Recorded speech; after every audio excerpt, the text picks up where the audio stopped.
Combustion continues to be normal. Our chamber pressure looks good. Following up. Roger roll, Atlantis. Water towers can fly! Tango Delta nominal. Flight downside SC off. Bring in SC off.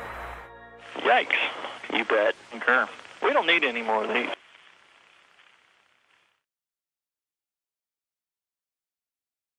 Well, good evening, everybody, and welcome to Cape Canaveral, Florida, where we're bringing you some live coverage of another launch on board Falcon 9. Now, this is carrying another group of Starlink satellites to orbit as part of the Group 4-26 mission. We're going to dive into everything that I just said there in just a few minutes. But first off, we have a few people here with us, as always, here to bring you this coverage. First off, we have Alejandro, or Alex, one of our resident Falcon 9 experts. How are we doing, Alex? Well, I'm doing great. Just coming on from the Starship stream, but Yep. I wanted to be on a Falcon 9 stream launch of another Starlink satellite batch, and I have heard that they are go for Propellant load, so that's a good sign that we go for today. Yeah, that's awesome. We're going to dive into, again, what we're going to be seeing throughout tonight in a few minutes. But we also have Julia Bergeron on comms with us, a Florida local. How's it going, Julia? Why, good evening, everyone. So, this is a reminder you are tuning into a Starlink launch, not Starship. You are with us for Starlink Live. You're going to see a rocket launch, and my location today is just off of US 1, just outside of downtown Titusville. So, hopefully, that will be the shot I will be taking for my photo tonight. Awesome, very cool. And as well, we have Thomas out there. He's going to be doing some great launch tracking tonight. He's the person behind the camera here. How are we doing out there tonight, Thomas? I'm doing well, Ian, thanks. And we were out here a couple hours ago expecting to see this rocket launch, and then some upper level winds got in the way. We were literally like seconds away from going live, but we held up just long enough for SpaceX to announce the delay to a new T0. This launch is now going to happen at 10:14 p.m. Eastern Time, which is 2:14 UTC, if I do my math right. And that would be the launch of another group of Starlink satellites here from Pad 39A. And like Alex said, they are go for propellant load, so it looks like the upper level winds are now cooperating for our new T0 for tonight, and hoping to see Falcon 9 get off the ground after a very busy day for SpaceX down in Starbase. Some attention now in Florida. Very cool. And yeah, for anyone wondering, Thomas's voice sounds a little robotic. That's because he's out there right now at the press site. Is that right? I am, and I will try to keep an eye on the connection here. Yes, I'm out there at the press site here at Kennedy Space Center, crewing this camera for you all. Yeah, absolutely. So yeah, Thomas is way out there in the field. So cell connection might be a little bit spotty, but we're going to try to keep it going throughout the night here. But yeah, Alex, do you want to give us a bit of just an overview of what are we seeing tonight? Where are these Starlink satellites going to, and what booster are they launching on? Yep. So this launch is going to the fourth shell of the first generation constellation for Starlink. And this one is about 540 kilometers in altitude on circular orbit and 53.2 degrees of orbital inclination. This mission, though, unlike some of the recent Shell 4 launches, it's going to carry 52 satellites, which is, if you have paid attention to the previous ones, it's one less than the previous missions. We don't know why. So, if you're already waiting for asking that, I'm sure you all are waiting to ask that to us, surely, not Starship. But yeah, we don't know. I guess that's sort of the answer, right? It's just probably they're doing some adjustments to the deployment of their constellation. And yeah, this is actually the 54th dedicated launch of a Starlink and the 22nd launch to this fourth shell of the constellation. And this booster that we are going to see launching today, hopefully, is B1073, and it actually is it's like a rookie booster, so to speak, because this is the third launch for this booster, right? And the first time that it launched, it was actually a Starlink launch, which kind of baffled people. It was like, hey, it's the first launch for this booster. It is a Starlink launch. What the heck is happening here, right? And then it launched on the SES-2 mission back in June, and now it's back on the launch pad for another launch, which is Starlink Starlink Group 4-26. So there you go. I think I hit it on everything, but I think I didn't hit on the fleet, but I believe Julia has more information about that. She's the expert on the fleet. Oh, why, thank you. Yeah, Yeah, I sure. left you that. Oh, thank you for leaving me that. So we're going northeast today. That is our trajectory. So if you are in the Carolinas, you may see that second stage. Just a reminder to pop your head outside. You never know what you may see. We've got multi-purpose ship Doug out in the field, and with Bob having come back with fairings, it's expected that Doug will as well. Bob made a run back, and the tug stayed out there waiting for this mission because the tug does kind of act as in a babysitter role while the drone ship is out there and our multi-purpose ship goes to get fairings. So that's another indicator of that. Good Very deal. cool. Yes, there's a lot going on tonight. It'll be exciting to see another launch. And from Joe here asking real quick, because we've had a very busy day before. I'm sure a lot of you people were watching the Boca Chica live streams throughout the day. We've been going since, They're gonna probably, be confused today because they're seeing static fires, and this one is gonna be moving. It's not gonna be a yeah, static one. this is a dynamic fire, as I like to Yeah. say. Oh, we hope it is, at least. Yeah. But yes, it's been a very busy day. A lot of static fires happening. We saw Booster 4 and Booster 7 and Ship 24 down in Boca Chica supposed to do some engine testing, a first for each of those. So yeah, very cool day down there today. And I'm seeing, Alex, some white puffs of vapor from the bottom of the vehicle. Looks like we have propellant loading started. Yeah, we have had the call out about 5 minutes ago of launch auto sequence, and that means the ground computers are proceeding with an automated countdown sequence, which basically loads all the propellants and prepares the rocket for launch. And later on, we'll mention that at T-1 minute, then the onboard computers on the vehicle take that countdown and make it themselves and proceed with that on their own. And yeah, we're seeing right now vapors. That means we're seeing liquid oxygen loading on the first stage, and right now actually we should be also having RP1 load on both stages, but the RP1 is not cryogenic, unlike on Starship. The methane is cryogenic, so you can see that one being loaded. But here it is it's a little bit under room temperature actually, because SpaceX on Falcon 9 likes to super chill the propellants, even including the kerosene. I believe it is at about -7 Celsius. I don't know what it is in Fahrenheit, so bear with me here. I'm not American. But yeah, you can do that on Google, right? So -7 Celsius, I think it It'd is. be probably around like 15, 20 degrees Fahrenheit around there. Yeah, well, So so around cold. that. Yeah, it's cold. It's cold, but not enough to create any sort of icy bits of the. We're actually even mentioning that before on the Starship stream. Yeah, it is not cold enough to create all the condensation and all the vapors and ice and everything. But yeah, and speaking of that ice, by the way, once it is in flight, people always mention, what are those bits flying off from the rocket? It's always ice. It's yeah, unless it is like breaking off like a huge anomaly. Yeah, usually those Hey, bits coming off are not really anything serious. It's just ice. Go ahead, hey, Julia. you know what, Alex? If you Yeah, go go on ahead. my Twitter timeline and you go back to the Atlas launch, I have a wonderful ice Oh like yeah, whole GIF for you, and you can see all of the ice being shaken off. Kind of I cool. saw that. It's cool. It's cool indeed. Oh, very cool. And yeah, It if you is quite literally very cool. oh, thank you, Thomas, as Yeah. always. That's Oh, awful, Thomas. oh, you're lucky we let you still be on these streams. But if you look towards if you look towards the base of the vehicle, you'll see that a lot more condensation is coming off of it now. It's just showing how quick SpaceX is loading up those tanks with cryogenic liquid oxygen, and we'll see that throughout the course of the live stream that begin to fill up more and more and more. And a question here that I think might be best for Alex from David, saying, what are the differences in altitude of the shells? They're around the same altitude. Is that right, Alex? Yeah, they are similar altitudes. It's usually like 10 to 20 kilometers between each other. Let me pull up here. I actually have a screenshot of that.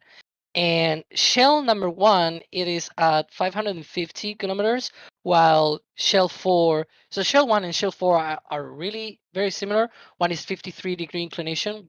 That's shell 1, the one that we saw launching at the first, right? The V1.0 satellites. These are V1.5. And they are the group 4, group 3, group 2 launches, and the group 4, those are fourth shell. And the fourth shell is 53.2 degrees inclination, 540 kilometers in altitude, whereas the shell 1 is just 10 kilometers higher, and inclination is just 53 instead of 53.2. Shell 2 is 570 kilometers altitude, 70 degrees inclination. And shell 3 and 5 both are the same, just different planes. And like all the other stuff, like satellites per plane, orbital planes, all of that, all the nitty gritty is a little bit probably enough to differentiate both. So that's why they have them as separate. But as elements, as in terms of altitude and orbital inclination, it's the same, 560 kilometers in altitude and 97.6 degree inclination. So there you go. Oh, very cool. Alex always has numbers to back up his claims. I Oh appreciate yeah. it. Oh, And while we're talking, another thing, by the way, I just forgot. I actually have my spreadsheet pull up because today's launch will see the 3,000th Starlink satellite being launched into space. wow. That doesn't mean there's 3,000, by the way, up there. Some of them have come down in the meantime, but like the overall number, it's gonna be actually 3,009. Yeah, it's a lot of Starlink satellites they have launched already. So are you saying, except for the small bit they've launched at Vandenberg, I've seen that many satellites go to space just from SpaceX? Wow. Because I've Yeah. seen all of the Starlinks, so Uh-oh. yeah. Looks like we have been raided by the Starbase chat, by the Boca Chica Tank Watchers. Uh-oh. Hello, everybody, and if you're coming here from the Texas live streams, welcome. We're here for an actual launch today, not just engine firing. We're looking at Starlink Group 4-26 on the pad at Pad 39A. We're just under 25 minutes away from liftoff, and we're just chilling out here, getting ready for a launch. Falcon 9 is chilling out there, as you could tell by the condensation It on the is. side. But yeah, we're just looking forward to a launch here about 24 minutes and glad everyone stopped in. We hope it was a very entertaining day down there at Boca Chica for all of you. I know it was because I was on the live stream before, but yeah, welcome in. We hope you enjoy the show. Yeah, And we both were there. go ahead, And Julia. from somebody who wasn't there, I just want to give a shout out to Mary because I quick scrolled through some of the tweets that have happened like since we've gone on the air, and wow, Mary's got a beautiful shot there. So Yeah. shout out to Mary. Yeah. Yeah, very cool. And also, when everyone's done here with the stream, we do have some videos coming up today. We have the Booster 7 Static Fire recap already up, as well as our daily video, which will be coming up later today. So, very exciting on that front. But for right now, what we're looking at, Falcon 9 on the pad taking 52 Starlink internet satellites to orbit. And while we're talking about those satellites, Alex, do we know why there's only 52 on this mission? Because previously there's been a lot of launches with 53. Is that clear, or is it just SpaceX deciding to do something on a whim? Yeah, that was actually sort of the introduction that I made. But since new people have come here, I'm gonna address it again and say that we actually don't know why they're loading 52 instead of 53, as we've seen recently with these same kind of launches to the same shell. But it could all come down to maybe just the way that they're gonna be spreading them out in orbit. That maybe they don't need that extra satellite. It could be whatever, to be honest. Yeah. Yeah. Yep, very neat. Thank you, Crabby Ice, for the question. And also something I want to mention here, especially since we have so many newcomers into this chat here. SpaceX News Daily is asking if they would be able to see this launch from the east coast of North Carolina. And that's great because I actually wanted to dive into this a little bit. If anyone here is watching on the U.S. East Coast from anywhere from Florida to honestly, maybe as far as Maine, but definitely up as far as Massachusetts. If you're towards the East Coast, look to the southeast. In about 3 to 7 minutes after liftoff, depending on where you are. Further along if you're further north. But you should be able to see the second stage firing if you're on the East Coast. So if you're in North Carolina, you might even see the entry burn of the first stage. So definitely be sure to go outside, look to the southeast or the east, and you should see Falcon 9 fly by on this mission. That happens on almost every Starlink mission out of the Cape, as well as almost every crew and cargo mission to the space station out of the Cape. Very nice fun fact there that I think everyone should be aware of, because having seen many of these myself from Pennsylvania, it is quite the sight to see.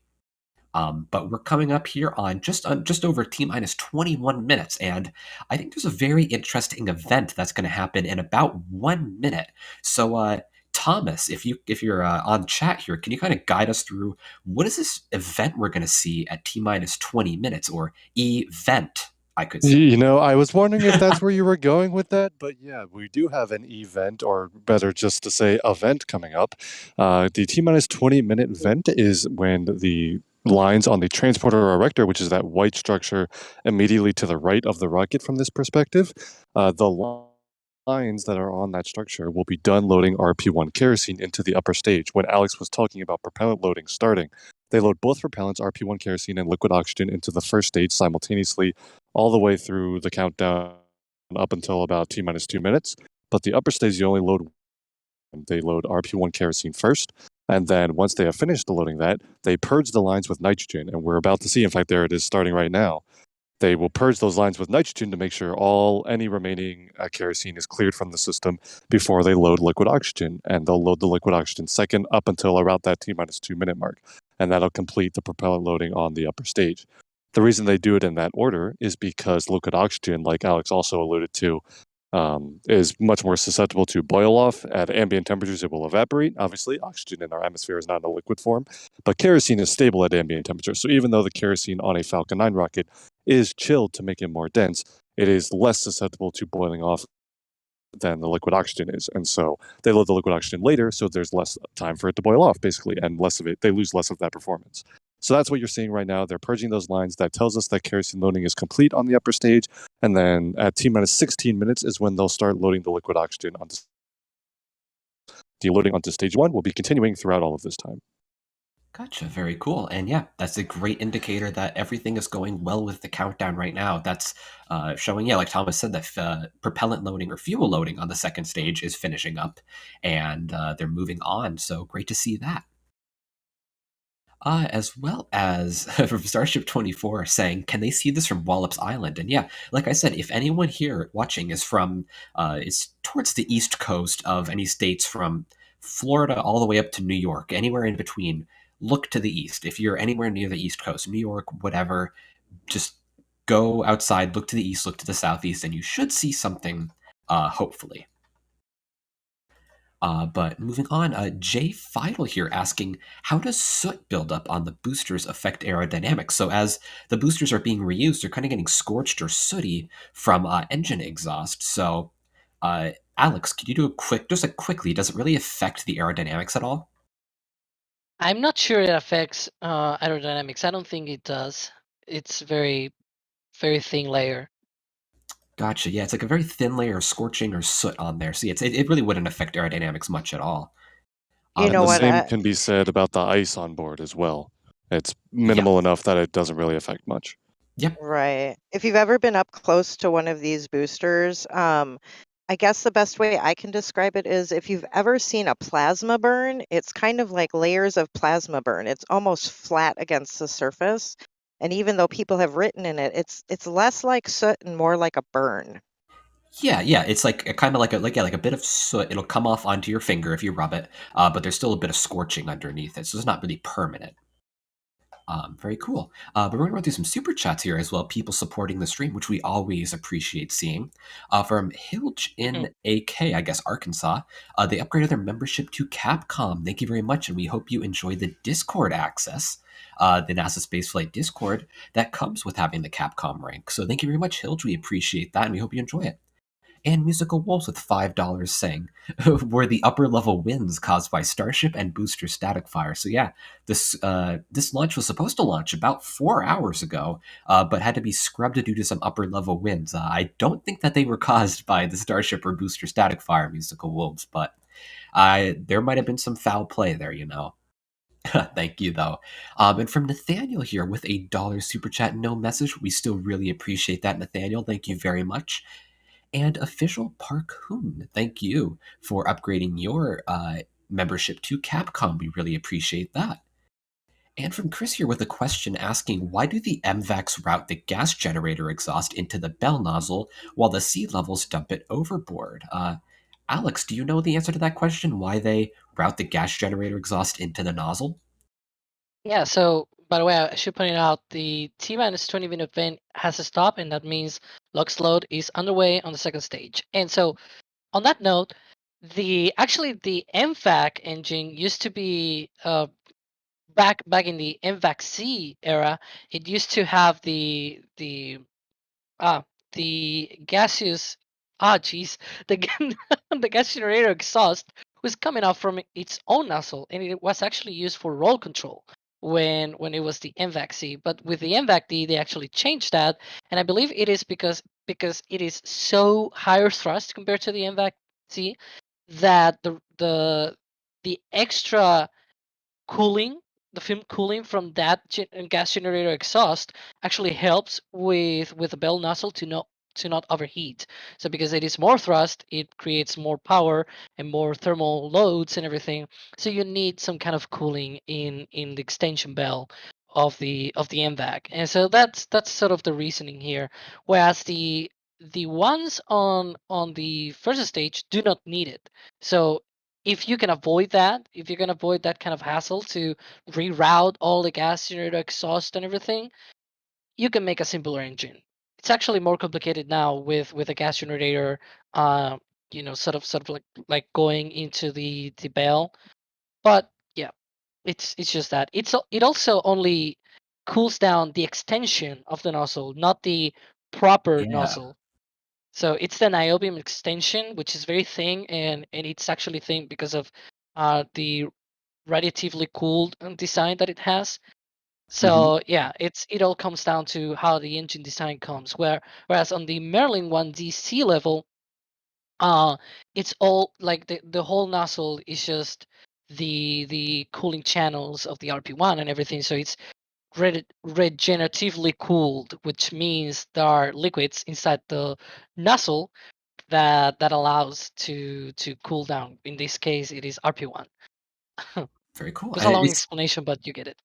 Yeah, I think just the weirdest thing to take away from there that's always been weird to me is that the engine exhaust is so hot and the gas generator exhaust is so not as hot that they can use the burning exhaust from the gas generator as a kind of cooling. It's so weird to think about that because the engine is just so hot, you could use something slightly less hot as a quote unquote coolant.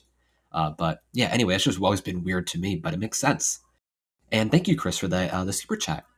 And Bitter Barista, thank you for becoming a Capcom member. Again, we hope you enjoy the Discord access that comes with that. And the membership program is immensely helpful to the efforts that we to the efforts of our channel because all this equipment, all the time, and the data does not come cheap. So we really appreciate all your support there to bring you streams like this. And I'm actually looking at the vehicle right now. There's some signs that liquid oxygen is being loaded in the second stage now because there's some condensation coming off of it. So that's very cool to see. As well as the first stage is almost fully loaded, it looks like. So very good to see some propellant loading progress there. And from James Jury's $2 super chat saying Falcon 9 tank. Oh, Falcon 9 tank top.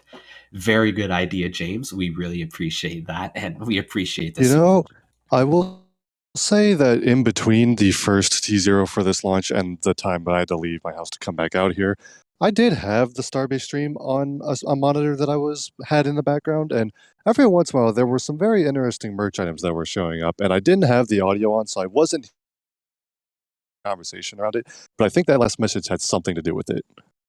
Oh, gotcha. Yeah, I was not entirely watching the stream because I was getting ready for this and I was eating dinner, but I could see that being discussed there. Yeah, And there it is. yep. And I think now is a great time to plug the NASASpaceflight.com store. Yes, Yeah, you can plug merch. yeah, exactly. And yeah, visit shop.nasaspaceflight.com and you can get lovely merch like this, a Texas Tank Watcher tank top tee to wear in Texas. Say that 10 times fast. I dare any one of you. But yeah, you can find a lot of cool stuff in the store. We have a whole new collection of Starbase gear. Look at that. Mock diamonds are forever. The top line there. We saw mock diamonds today with the Yeah. Starship. Yeah, we did see mock diamonds today, and we might see actually in the exhaust from Falcon 9 when it gets higher up in the atmosphere, we will see some kind of mock diamonds. But the exhaust is very cool to see. But yeah, head over to shop.nasaspaceflight.com. That really helps us a lot with, again, just like the membership program, that really helps fund our operations here. And you get some cool stuff to show for it. So we have a whole collection of Starbase, whole collection of mock diamonds that just came out. So be sure to go over there and check it out, as well as some new metal prints, very high quality metal prints over there. And it's always great to see some new things popping up there in the shop. But thanks, James Juries, for kind of giving us that store plug there. Oh, there we go. The Booster 7 metal print. That picture was taken That's yesterday. amazing. That was amazing. That was Yeah. taken by Nick yesterday during some testing. So yeah, if you want to see that metal print, there's also a few others over there that you should definitely check out. But go over to shop.nasaspaceflight.com. Give it a check. I'm sure there's something over there you'll love. Oh What's boy. up? I'm reading chat. Oh boy. Yeah. Crispy saying it was you, the model. That was absolutely not me as the model. No one would want to see that. But yeah. Yeah, head over to the shop. There's something you'll love over there. But from Corona here with a $5 super chat saying they were just out at the Cape for a booster lift. What is a good spot to watch a launch at the Cape? Julia, I feel like you might be good for this. What's a good spot to watch a launch from the Cape at? Well, it kind of depends on the type of launch you're here to see. So if it's a return to landing site, I almost always suggest that you go down to Highway 401 viewing stands or somewhere like Jetty Park. If you're watching something like Artemis, which will be coming toward the end of this month, I'm so excited for that one. Where I am right now in Titusville is going to be your best public bet. And just about any launch is great from Titusville. So I'm sorry I can't be more specific, but where I live, that's a good place to watch launches from. I love with the little brag there about where you live being the best spot. But yeah, and there's also for some certain events, and I know Artemis qualifies for this, but there are there are tickets you can get to the launch of spot to watch the launch from Kennedy Space Center or the Apollo Saturn V Center. So I'm sure there's I'm just going to tell you, make sure that you are reading disclaimers closely as far as what the scrub policy is. And then you got to make sure you bring your patients because you're going to stand in lines to get to your spot, right? Because you got to ride buses and you're going to stand in lines to get home. But all that adrenaline, that's going to be coming down a little bit. So just make sure no matter what you do when you go watch a launch, bring your patients, bring your suntan lotion, bring your water, okay? Yeah, and also, yeah, like you said, bring your patience because Artemis 1 is going to be a first of its kind mission. SLS has never launched, Orion has never launched all up, the mobile launch has never been used before for a launch. So there is a very non-zero chance, as much as I hate to say it, that it may scrub. And you need to plan accordingly for that in terms of having a backup location to launch from, having a few days extra available in case something happens. But yeah, there's a lot going into launch planning that I can't really get into right now, but yeah, we appreciate that question, Corona, and we wish you the best in your future. In your future launch spotting. And $2 from the Space Pope saying, what a day, what a lovely day. Absolutely. It's been a great day, a very busy day for SpaceX, and they're capping it off with a Falcon 9 launch. And Mer26 with the $5 super chat saying, there are more Starlink satellites in orbit than all other satellites combined. I'm not sure if that's correct, but I could absolutely see it being correct. Alex, do you know if that's correct? I could totally see it being correct, though. I'm not fully sure. I don't have a spreadsheet of all the satellites. I feel like that's sort of a Jonathan McDowell question. Yep. So yeah, if you can find him on Twitter, you can add him and like, hey, is this true? But Yeah. it's too late. It's like 7 minutes to launch, so we'll leave it that for later. Gotcha. Yeah, I can totally see Jonathan knowing the answer to that question. And Yeah. Jonathan McGregor with a $5 super chat saying, if anything, it may help with the boundary layer air of dimples on a golf ball. Oh, think of dimples on a golf ball. Oh, about the booster. It may help with the boundary layer of air. Honestly, I don't really think it would have much of an effect on it in any way because it's just like kind of like a very thin layer, you know? Kind of if you have like scorch marks on like the side of a fire pit or something. It's not a very thick layer. But yeah, maybe it does have a little bit because it's a different texture. But yeah, interesting question. Thanks, John Ryan. And Emily Goddard with a $5 super chat. No message, but we still really appreciate that. Thank you very much. As well as Brian Leggett, $5 saying, after seeing the ad for Rolling to the Stars metal print several times today, they decided to get one. Thanks for the awesome content, and thank you, Brian, for supporting us through buying a metal print. We really appreciate that, and we hope you enjoy the metal print. Those are kind of some new things coming to the store, and we really hope that the community really likes them. And a $10 super chat from Christy and 10 saying, can they get a happy birthday shout out for the son Alex? Happy birthday, Alex, who turned 6 this week. We're his favorite and they watch our channel every day. Well, thank you very much to your family for watching us, but happy birthday, Alex. We hope you have a great one. And JD Motor Club, $2 saying, thank you from the Sanchez family out of Inglewood, California. Well, thank you very much and we appreciate your support. That's running through all our super chats, and looking back to Falcon 9, it is quite a lot of condensation on there, isn't it, Alex?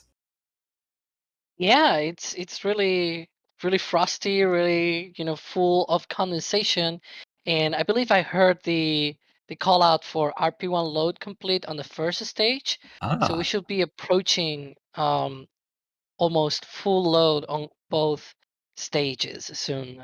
Right now, they should be the tanks should be pressing for strong back retraction. We then will see the strong back retract, and a minute or so later, the LOX load will be completed on the first stage, and a minute later, it's going to be completed on the second stage. Gotcha. And that's when the full rocket will be fully fueled and ready, and getting ready for launch, obviously. Yeah, and so the most recent milestone one of the most recent we just got by is engine chill, and that's when they start to flow liquid oxygen through the first stage Merlin engines to get them primed for launch so you don't shock them by starting just ramming liquid oxygen into the engine. But yeah, so it's a great sign that we're go for launch. Just about 4.5 minutes away right now. Vehicle is becoming very active, very puffy, or very venty, I guess you could say, as we get into the final few minutes of launch. But a very beautiful visual tonight from Cape Canaveral. And while we're talking about Cape Canaveral and this launch site, Joe here had a question. What are our thoughts about the water tower-like object being built by the Pad 39A Falcon and Starship pads? I don't believe it's visible right now. We can't see the crane, though, on the bottom right of the image that's being used to stack the Starship tower, as well as just some general work around the site. Do we have any thoughts on that? Maybe my personal thought, it could be like a cryogenic tank, maybe? What are any thoughts, Alex? Julia? Anybody? I just think it is probably a cryogenic tank because we saw on satellite pictures there were 2 different kinds of rings being made for that tank, and I'm not gonna do any spoilers, but I think it is not complete. Let's put it that way. Gotcha. Yeah, the rings that make up that thing seem to be different sizes, and so that is more akin to the way of the cryo tanks were built at a Starbase, and so that we really think that's probably what's happening here, that they're making some kind of cryo tank. And if I were to bet, I'm probably betting on liquid oxygen just because of how far away the LOX sphere is from the launch mount. So that could be a thing. I could see them having a little bit closer to the launch mount just to shorten the length of the cryo pipes and everything. But going back to Falcon 9, I just heard the call out of RP1 complete, LOX load complete on the first stage. So Juliet, do you want to say anything?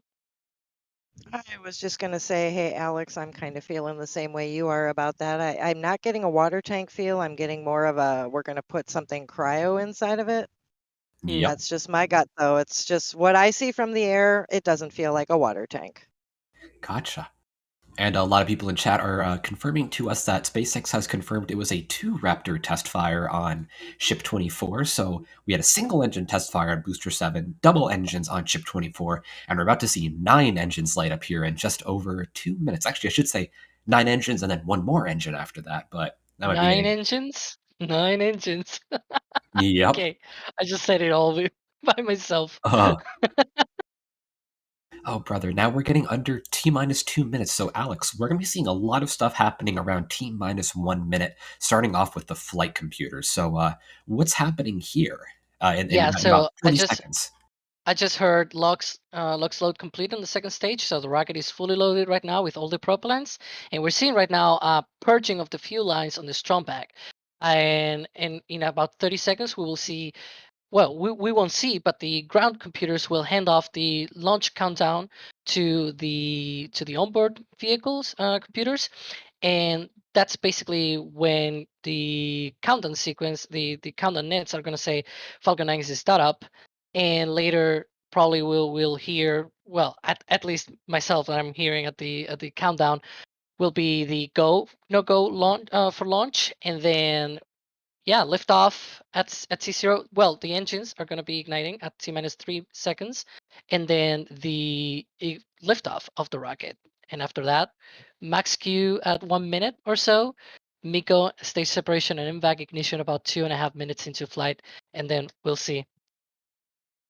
Very And I just cool. heard go for launch. So there you go. Start Awesome. up and go for launch. Beautiful. Now, the strong back we can see is already partially retracted about a few minutes ago. Mhm. Right at liftoff, that is going to throw back, quite literally, as the vehicle ascends. We're now under T-minus 30 minutes here. We're going to watch as the vehicle closes up all its vents. You'll see a lot less vapor happening from the vehicle. There we go. You see one vent just closed off on the interstage, and T-minus 15 seconds. Now the engines are going to ignite at T-minus 3 seconds, and then we'll see liftoff shortly after. And as a heads up, we're a few miles away, so the sound is going to take a little bit to get here. Now we see engine ignition, and liftoff. Falcon 9 carrying another 52 Starlink satellites to low Earth orbit through the Starlink constellation. And the vehicle has cleared the There tower. we go. Stand by for the Should be hearing sound. the rumble. There we go.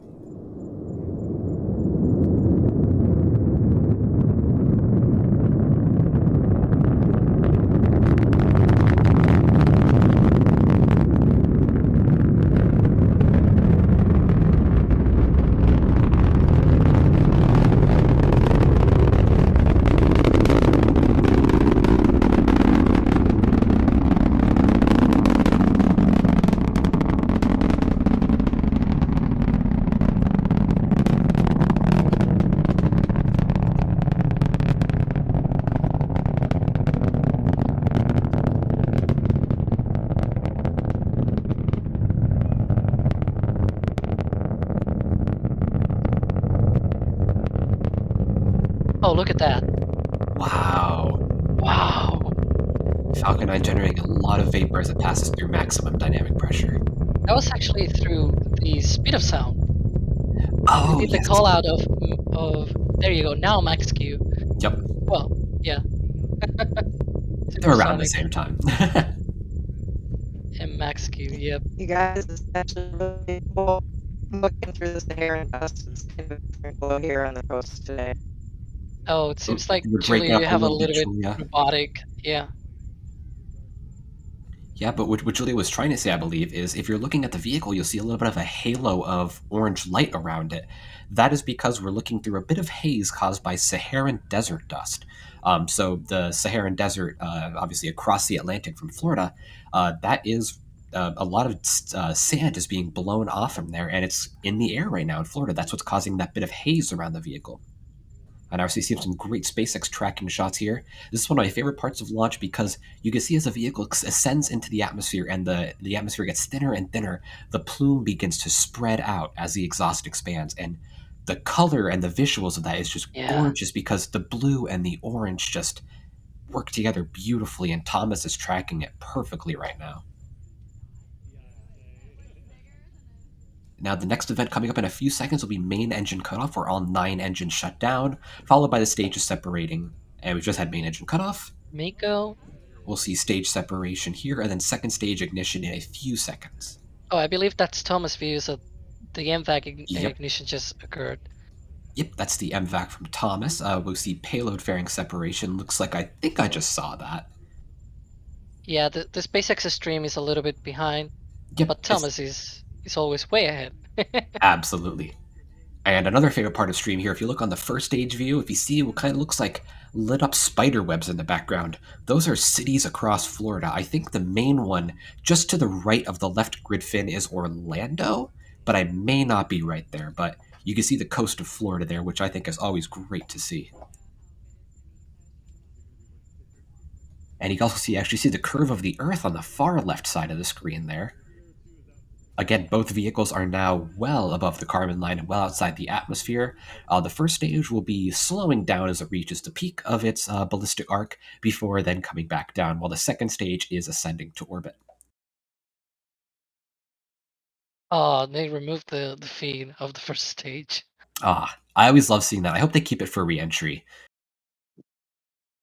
Yeah, also when it is full moon, I believe it is full moon now, you can still see, even though it's pitch black, like it's darkness right now, but you can still see something because of that brightness from the full moon, or at least near full moon, I guess. And yeah, it's amazing. It's almost magical in some sense. Sometimes you can even see the reflection of the moon on the water from reflected on the water of the ocean, which is amazing. Yeah, it's a little bit sad that they removed that. Yeah, it's always sad. The stage one kind of cuts in and out a little bit here, but there are always some constant stage two views, and that engine is always very bright. Now, coming up here in about a minute or so, or about 2 minutes, we're going to see the entry burn on the first stage. Now, Alex, what is the entry burn? What are we going to be looking for during that burn? Yeah, so the us entry everything. burn, yeah, the entry burn is the burn that the first stage does once it is going through the thickest parts of the atmosphere. Right now it is at about apogee or so, but it is coming down. And once it encounters thicker and thicker air, it just lights one engine, then another two for three engines in total, and then it shuts down those two and then the center engine. And that burn is done that way. Well, the reason for its existence is because it protects the engines, it protects the booster when it is re-entering, and it also slows down the booster as it is re-entering. So it's a little bit of everything, right? And the reason why it is 1-3-1 is because that way, with the first one, it settles the kerosene on the bottom of the tank. It's way down and in the level of the liquid, and so that allows them to settle properly that thing, because people think, oh well, but it's coming almost straight up, right? But no, it's still, the RCS thrusters, it's almost still like not 0G, but not entirely full 1G too, so it's still moving around and there's very little liquid, so you need something to settle that. And that's done with the first engine, the center engine. We should be seeing that feed come up here if SpaceX allows us to see that. Yeah, and probably in 20 seconds, I believe, should be coming up. Yep. Sometimes people always ask to, oh, there we go. Here it comes. There we go. I'll address that later. It looks like actually a bit of re-entry heating. Yep. And I hope they keep this shot because I love watching the first stage go through re-entry. The grid fins light up. It's just beautiful to watch. Oh. It looks like they're kind of pre-starting, preconditioning the engines right now. A little bit of liquid oxygen. Yeah. I'm looking from here at the press site. Sometimes we get a look from here, but it's pretty hazy. There we go. Yeah, we see nothing here. Gotcha. Now, if you look in the bottom left of your screen, you'll see the first stage is slowing down dramatically as it descends through the atmosphere, but also as all three engines are now firing on the first stage. So slowing the stage down, protecting it from re-entry, and hopefully we'll get a nice shot of it after engines cut off here. Now, watch the grid fins. Look at how they're lighting up. It is re-entering the atmosphere as we speak. One of my favorite parts of the webcast right here. Yeah. Now, see, this is when the air is even thicker. So now the grid fins are really like at full power, so to speak, because that's when they best work. Yeah, Seems and like watch. there's a lot of garbage coming home in front of the camera, Yep, and which we I guess lost first stage, but yeah. that's So fine. It's rapidly totally quick normal. here on the right, people always see the thin layer here of mylar, I think it is, or something like that, pulsing. That is some kind of protection thing that is on the MVAC engine, and when it pulses, it's because the RCS thrusters on the second stage are firing. So, and people always ask about that. So there you go. There's always like the eyes, the what's the thing that drops off from the MVAC, and the foil, Yep. like doing those pulsing things. Why is it pulsing? Yeah. Well, now you know. Yep. I And always we're like to coming up. address those questions. Yeah, and we're coming up on first stage landing burn, and Ooh, that will be followed shortly after by second stage cutoff and first stage landing. Looks like we've had first stage onboard shots from the drone ship right here. I let's believe hope this, the signal stays. now, Julia, this is drone ship a shortfall of gravitas. Oh, I don't believe we have Julia on comms here, but Yeah, let's Julia watch. might be busy editing photos or is. something, but it is a shortfall of Gotcha. gravitas. Very cool. And the fare and I'm here. recovery vessel is Sorry, I muted Doug. because Landed. And first stage landing confirmed. woohoo! Beautiful. And Look look at at the that moon. beautiful shot. Yeah, It's or it's not the moon. Maybe it's a light in the in the I drone think that ship. is the moon. No, that's probably the moon. Yeah, that's probably the moon. Okay. Well, And it's the That's moon. about where it is on the horizon. well, we've had a successful first stage landing, a second stage cutoff, and here's a nice shot back at our successful our hero, I guess you could say, Pad 39A with the strong back retracted and venting. I don't know, maybe it's just me. I love launch pads, but I just love seeing a visual like this after a successful launch. It's always great to see them just calming down the pad uh, after a successful liftoff. But yeah, The rare calm after the storm. yeah, absolutely. I'm gonna run through a few more super chats. We have a few more that piled up during the launch. We appreciate everyone's support. We have $5 from Taylor. No message, but we really appreciate that. Thank you, Taylor. As well as Pedro with a $5 saying, trying to see it from the Brooksville in West Coast north of Tampa. We hope you were able to see it successfully. And 5 from Evan as well, saying, thanks for the great coverage of activity today. Booster 7 Flaming It is finally confirmed as down. Absolutely. And $2 as well from Pedro, who did confirm they saw it from Brooksville. Glad you saw it, Pedro. Glad it all Woo! worked out for you. But yeah, was a beautiful launch tonight. A great way to wrap up an amazingly successful day for SpaceX overall. We had Booster 7 do its first static fire, the first static fire of a booster on the orbital pad. And we also had Ship 24 doing its first static fires as well with 2 Raptor engines. And the night was topped off with the beautiful end of with a Falcon 9 launch of Starlink satellites. So we'd like to thank everyone for watching. And after this, be sure to check out our ship static fire video, which just came out while this live stream was happening. Gives some great shots of the dual engine static fire of Ship 24 from earlier today. But that'll do it for us tonight. I've been Ian Atkinson, your host. I've been joined by Alex, one of our Falcon 9 experts. Thanks for joining, Alex. Thank you for having me as always, and it's been amazing today with all the activity. And yeah, it's a great way to cap off this day. Yeah, absolutely. And Julia, we know you were getting some pictures out there. Thanks for joining us, and I hope those pictures turned out very well. Excited to see those come out on Twitter. Hey, I had fun being out here with you, and yeah, watch my feed. It's going to be coming very shortly. Absolutely. Very excited to see everyone. Be sure to look out for Julia's Twitter from new pictures coming out on there, as well as Thomas, we had operating the camera here. Thank you very much, Thomas. We appreciate that. As always, and stay tuned for future live streams. Of course, we'll be keeping an eye on what happens now at Starbase, maybe some more testing in the near future. Next on the launch schedule is another Falcon 9 from Vandenberg later this week with a batch of Starlink satellites. So stay tuned for live coverage of all of that, but thank you all so much for watching.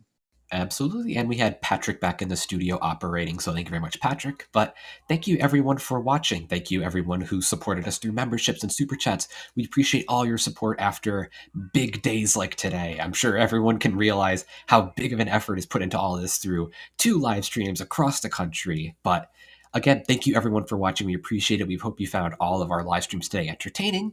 We're really excited to see you guys during the next live stream, be it a launch, be it Starship testing. But either way, we hope you all have a great rest of your night, and we look forward to seeing you next time. Have a good night.